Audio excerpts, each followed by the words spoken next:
Custody. कैसे हैं आप सब? आज हम लोग जानते हैं पुलिस कस्टडी और जुडिशियल कस्टडी में क्या अंतर होता है। ऐसे तो सबको पता है कि भाई पुलिस कस्टडी का मतलब है क्या, लेकिन आज अच्छे से बताता हूँ कि पुलिस कस्टडी और जुडिशियल कस्टडी में क्या डिफरेंस है।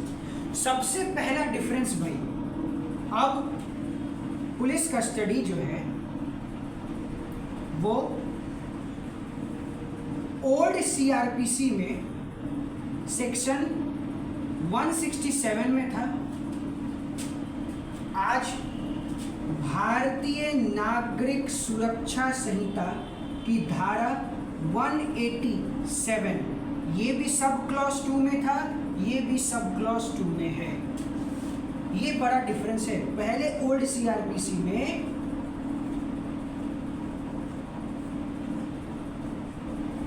सेक्शन 167 में, न्यू वाले में भारतीय नागरिक सुरक्षा संहिता में सेक्शन 187 में, ठीक है। और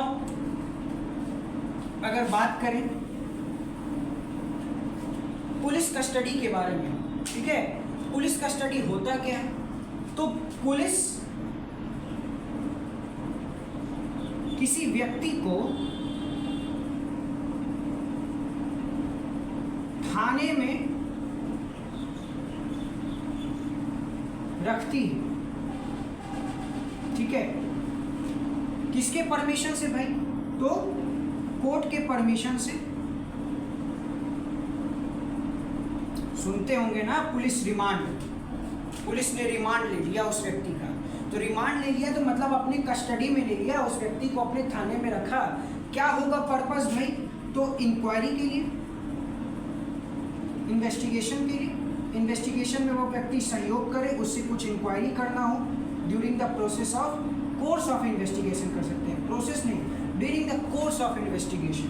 इंक्वायरी के लिए, इन्वेस्टिगेशन के कोर्स के पर्पज से पुलिस किसी व्यक्ति को थाने में रखती है, ठीक है। यदि ऐड कर देते हैं, चलिए बहुत अच्छा से समझा दे रहा हूँ, बहुत सिंपल भाषा में। यदि पुलिस किसी व्यक्ति को थाने में रखती है, कोर्ट का परमिशन यहाँ पे बहुत ज़रूरी है, ठीक है। अगर बिना परमिशन के रखी है तो एक दिन 24 घंटे से ज़्यादा बिना परमिशन के रख भी नहीं सकती है वो। एज पर ओल्ड सीआरपीसी की सेक्शन 57 के तहत आपने सीआरपीसी की धारा 57 एक बार देखिएगा या देखा होगा कि 57 में लिखा है कि police produce the person to the magistrate with in 24 hours. तो ये 57 कहता है, ठीक है। तो यहाँ तक तो हमको समझ में आता है कि आपको समझ में आ गया होगा कि पुलिस कस्टडी क्या है। तो यदि पुलिस किसी व्यक्ति को थाने में रखती है, न्यायालय का वहाँ परमिशन होना अनिवार्य है, इंक्वायरी के पर्पज से, during the course of investigation, ठीक है। और बताता हूँ एक चीज कि अपने नए वाले सीआरपीसी में पुराने वाले दंड प्रक्रिया संहिता की धारा 167 के 2 में वहां पर भी ये चीज बहुत ही मैंडेट करके लिखा हुआ था, बहुत अच्छे से लिखा हुआ था कि मैजिस्ट्रेट में think fit for sending the person to the police custody shall not exceeding the term of 15 days. क्या समझते हैं इससे? कि जुडिशियल मैजिस्ट्रेट साहब जो हैं, अगर उन्हें सही लग रहा है, फिट लग रहा है कि ये पर्सन को अभी पुलिस कस्टडी में जाना चाहिए, तो जुडिशियल मैजिस्ट्रेट साहब को ये भी मद्देनजर रखना होगा, ध्यान में रखना होगा कि 15 दिनों का ड्यूरेशन से ज़्यादा का नहीं हो, ठीक है।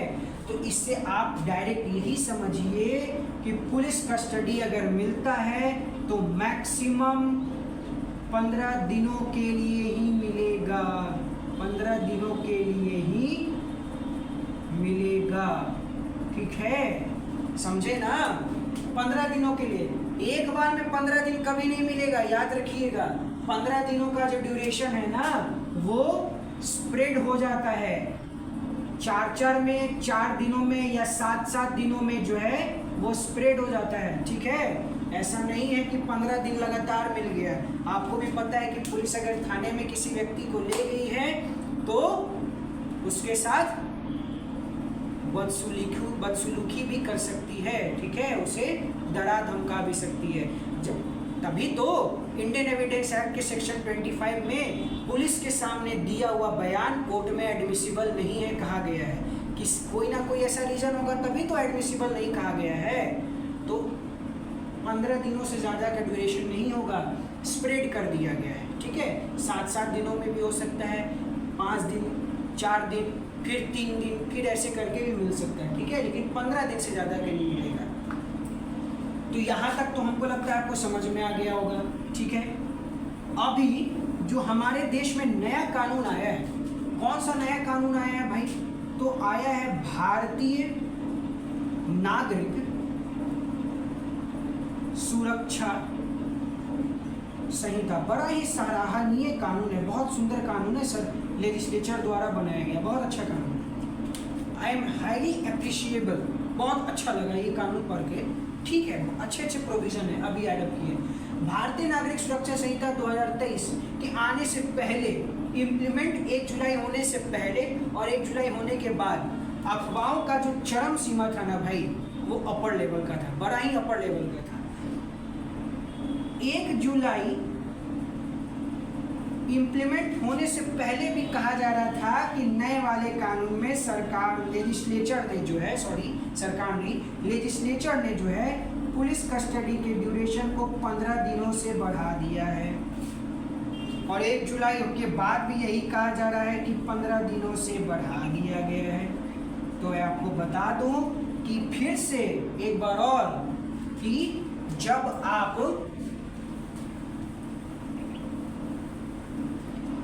BNSS का सेक्शन 187 का क्लॉज 2 पढ़ेंगे, वहां पर भी लिखा है shall not exceeding the terms of 15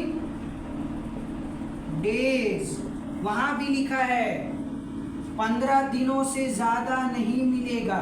बस डिफरेंस क्या है कि इस बार 187 में इनिशियल 40 डेज और 60 डेज का बात कर दिया गया है।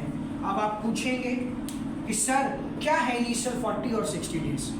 तो देखिए, पुलिस यदि चाहे तो इनिशियल 40 दिन, मतलब FIR हुआ तो FIR होने के बाद का 40 दिन या 60 दिन के बीच में पुलिस किसी भी समय जो है इस 15 दिन के ड्यूरेशन का यूटिलाइज कर सकती है पुलिस कस्टडी के तौर पर।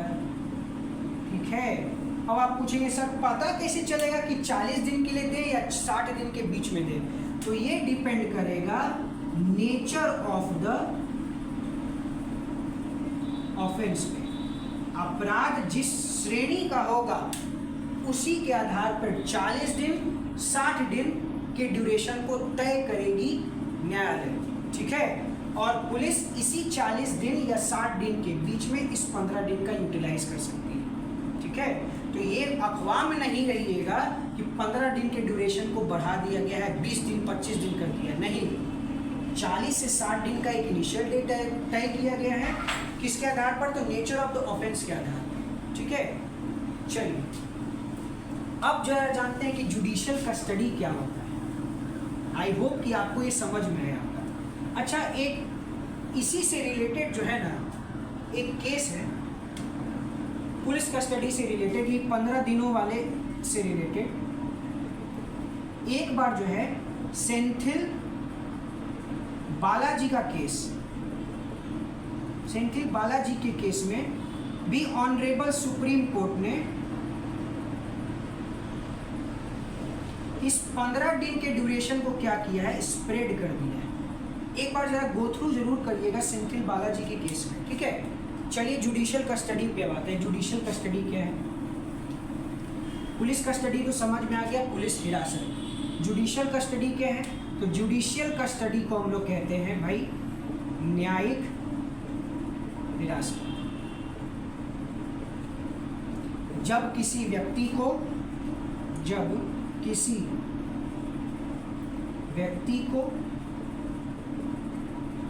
अरेस्ट करके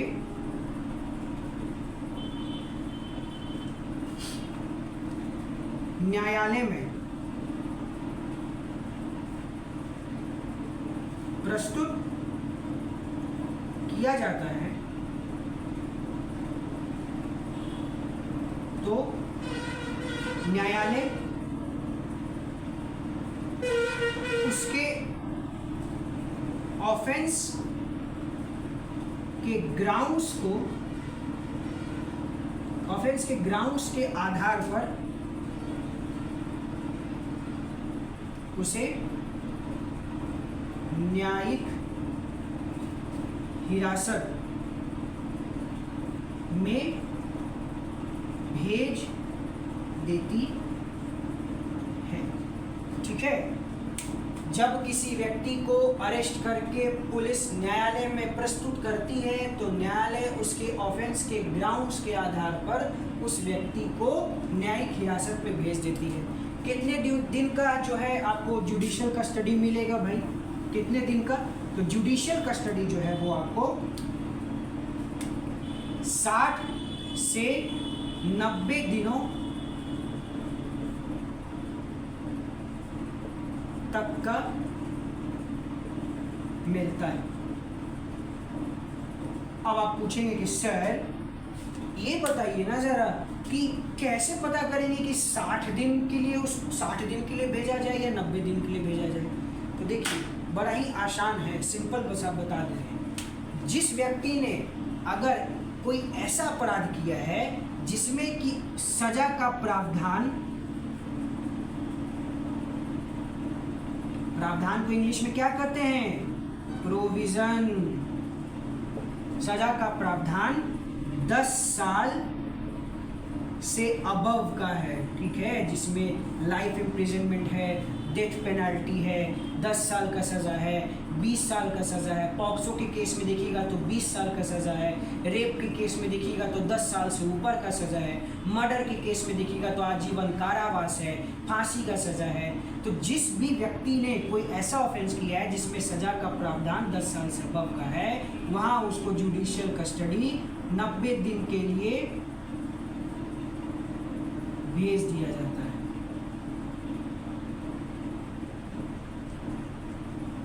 ठीक है, और यहां तक लिख लिए ना।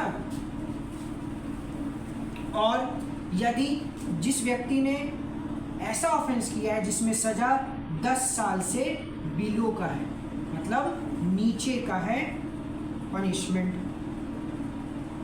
तो अब तो आप समझ गए होंगे वहां कितने दिन के लिए? 60 दिन के लिए। ठीक है, न्यायिक हिरासत में न्यायालय उसे भेज देती है। तो आशा करता हूं कि आपको पुलिस कस्टडी और जुडिशियल कस्टडी के बारे में भी समझ में आ गया। पुलिस कस्टडी ओल्ड सीआरपीसी की धारा 167 के सब क्लॉज 2 में था। आज भारतीय नागरिक सुरक्षा संहिता की धारा 187 की सब क्लॉज 2 में है। कल भी 167 के सब क्लॉज 2 में shall not exceeding the term of 15 days था। आज भी shall not exceeding the term of 15 days है। तो अफवाहों में नहीं रहिएगा और सेंथिल बालाजी का भी केस एक बार जरूर गो थ्रू करिएगा। ऑनरेबल सुप्रीम कोर्ट ने क्या कहा है एक बार पढ़िएगा। तो आशा करता हूँ आपको ये लेक्चर समझ में आया होगा। फिर मिलते हैं एक नए वीडियो के साथ। खुश रहें और जय हिंद।